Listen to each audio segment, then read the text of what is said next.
Hi there, and welcome back to this third episode of my playlist where I'm trying to explain to you and to myself, first off, how to mock up an orchestral track. In the last episode, I've stressed the importance of trying to cheat your listener, because you have to manage your sounds, your instrument, your virtual instrument, your sample libraries, but you manage fake sound, not real sound. But main goal, if you remember that, is to be realistic as much as possible, whatever that means. So you have to cheat? Well, let's cheat.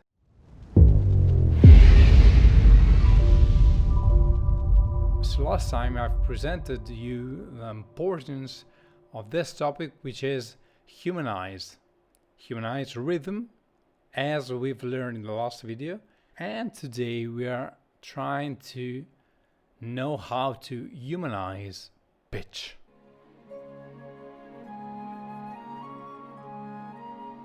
Why the hell you're gonna try to alter the pitch of your instrument? You wanna try to detune. You are detuning your instrument mainly for three reasons.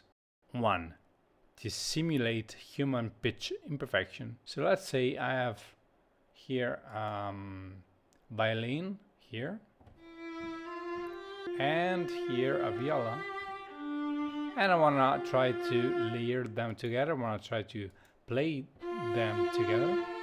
So you see here, they're playing together. Too much perfect. Well, let's try to detune one of the two. Let's try to alter the pitch, the tuning of the violin. You're starting to listen here, it's definitely too much.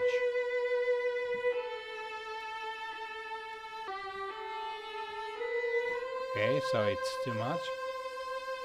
Normal tuning, European and worldwide standard is 440.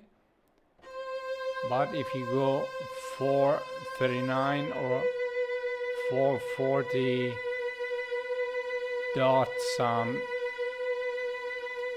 little number above, up or down, you're starting to create something much more human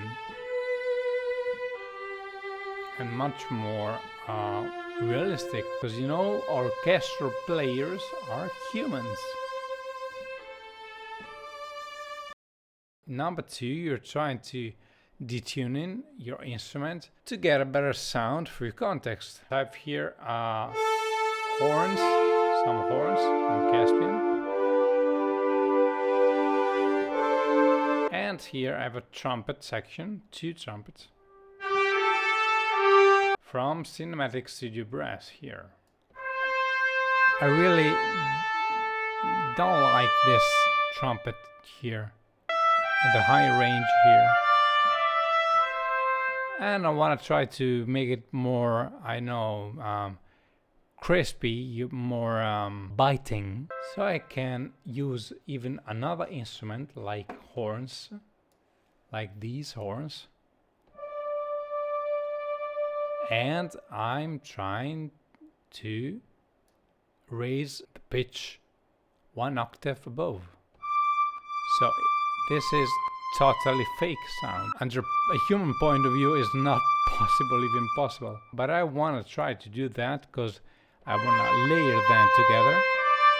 So now my trumpet, which is this one, layered with my faked horns, sound like that. So it's even again fake, but I wanna try to better blend the volume of the twos just alone with Caspian. These are very subtle differences, and you have to learn how and where and what to listen to.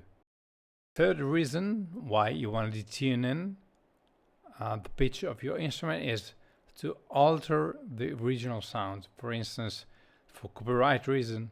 For instance, let's take this loop here. This loop plays like that. But I want to try to transpose this loop here. Like, let's say, 7 semitones below. It's totally fake, right?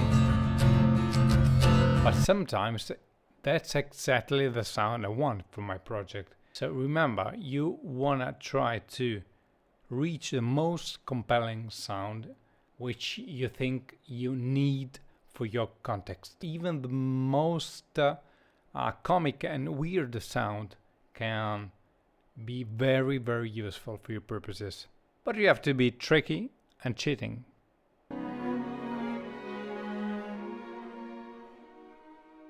You have to treat reverb very carefully. Probably a fake use, an incorrect use of reverbs is sometimes the first reason why you can feel what you listen to is unreal. So you can have many options here.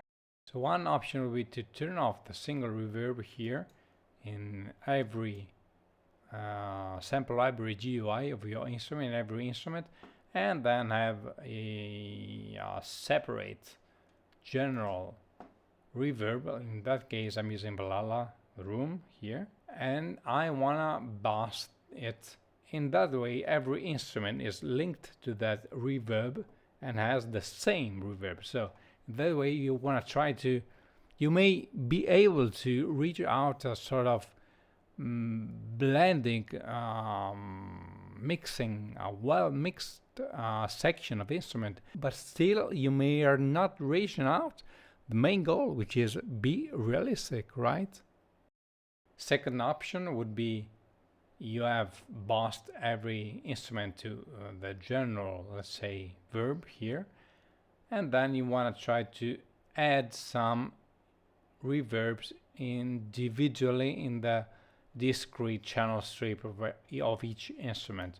So for instance, every instrument here is bossed to Balala Room, but here in violin I want to load the space designer from Logic, and then in viola, the viola track, I want to load not the space designer but another verbs like LXP Hall. Right? So general reverb in this boss for each instrument, and then you want to try to insert single verbs, single reverb in each instrument to better find the space, the room, the ambient. Some other times you better use just the reverbs provided by the instrument itself. I don't want to insert single reverb in the channel strip, but I'm using just the reverb provided by the sample library here. Sometimes you need that and not an external reverb. Some reverbs are good for certain orchestral sections or instruments and not for others. So, for instance, for this section, which are strings, I'm using a certain reverb, Balala Room here. But for these section, brass, I want to use FabFilter Pro R. Why not?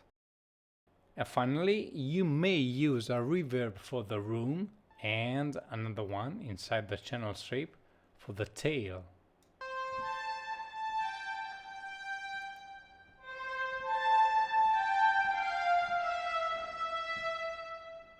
So just to wrap it up, we have not main standard rules for that, for using reverb in a certain way. You may use a totally different setting of verbs and other kinds of plugins for another track, for another orchestral track. So it really strictly depends about what you're trying to do, what you're trying to mock up, the the genre of music you're mocking up, the amount of instrument, the quality of instrument, the section you're using, right?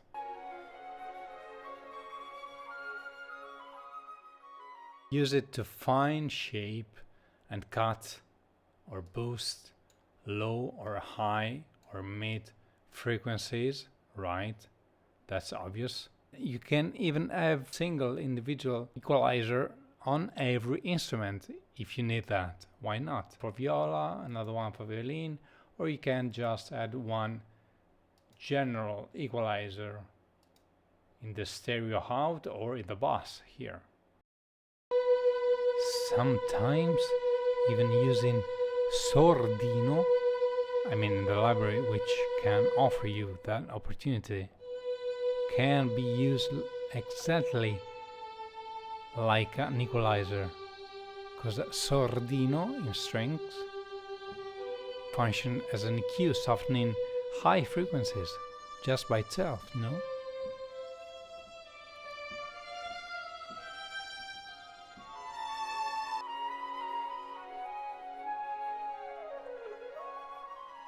Last but not least, a very obvious topic here, which is panning.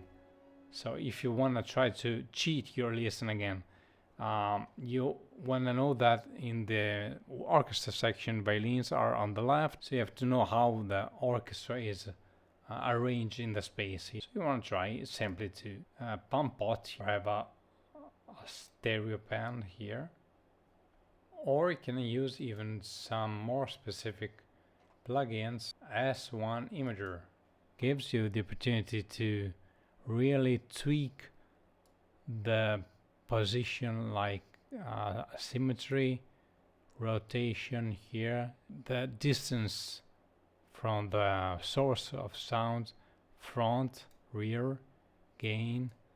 I mean, use some more specific plugins to render your sample sound in the space, in the room.